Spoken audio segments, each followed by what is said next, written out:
Comment est apparue la graisse sur les fesses des femmes?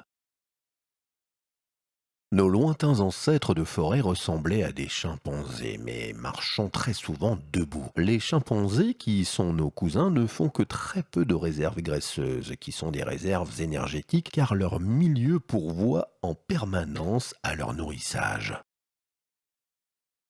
Leurs fesses sont dépourvues de graisse et comme ils s'assoient fréquemment dessus, celles-ci sont souvent glabres et protégées par des callosités pour éviter les abrasions et les blessures. Chez les femelles chimpanzés, ces callosités entourent l'anus et leurs organes génitaux. Et leurs muqueuses gonflent et rougissent sous l'effet des œstrogènes pour avertir les mâles des périodes d'ovulation et optimiser ainsi les chances de transmettre la vie. Il est vraisemblable que nos lointains ancêtres avaient ces particularités fessières, mais avec l'entrée en savane, leur morphologie a radicalement changé. La savane est un milieu hostile où règnent les grands prédateurs mangeant les grands herbivores.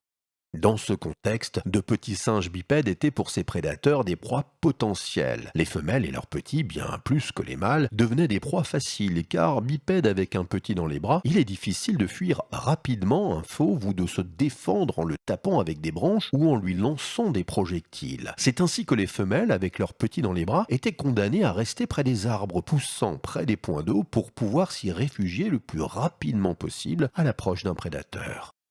Elles ne pouvaient donc chercher de la nourriture que près des arbres sur un territoire réduit, ce qui les mettait souvent en carence alimentaire.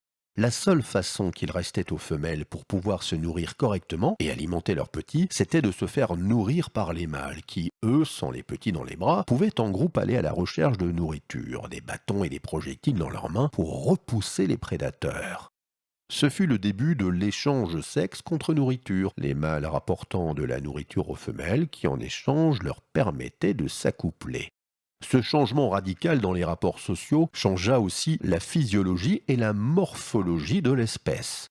Le fait d'être nourri en grande partie par les mâles généra chez les femelles la perte d'estrus, un subterfuge physiologique pour tromper les mâles. L'estrus étant un gonflement et rougeoiement des zones sexuelles et fessières de la femelle pour indiquer sa disposition reproductive et sa fertilité.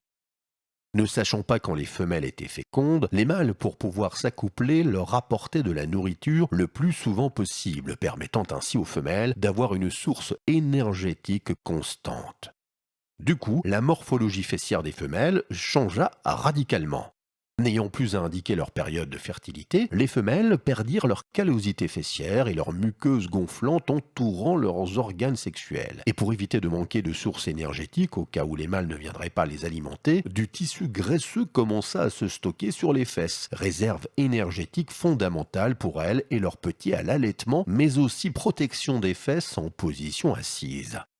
Il est certain que les femelles des australopithèques, de lointains ancêtres de savane, avaient déjà du gras sur les fesses pour réguler leur rapport énergétique à leur métabolisme, faciliter le nourrissage de leurs petits et ainsi combler l'absence occasionnelle de nourrissage des mâles. Cette localisation graisseuse fessière, si particulière à la femme, est directement en rapport avec l'échange de sexe contre nourriture entre mâles et femelles qui sauva notre espèce quand elle entra en savane.